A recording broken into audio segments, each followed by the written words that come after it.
In the Bilkis Bano gang rape case, the Supreme Court has issued notices to the centre as well as the Gujarat government for releasing 11 of Bilkis Bano's convicts under the government's remission policy.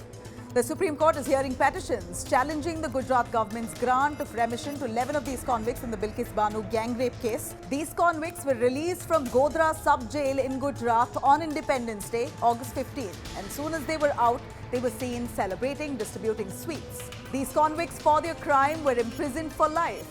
In fact, they were in prison, faced punishment for 15 years and are now out on remission. This comes after massive outrage when people saw Bilkis Bano's convicts walk out free.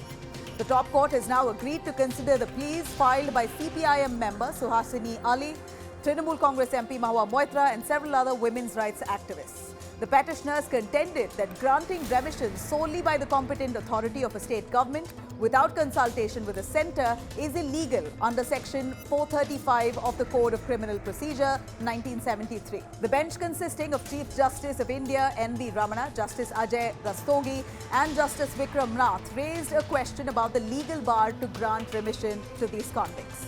While hearing the pleas, Justice Rastogi has said, and I quote, "Whatever acts were committed, they bear convicted. The question is whether, under the relevant scheme, they were justified in being considered for remission." CJI further said, and I quote, "It is being said that the Supreme Court had granted permission for the release of these convicts when the court had only directed that the application can be filed." According to Justice Rastogi, the Supreme Court had only asked to consider the matter in accordance with the law.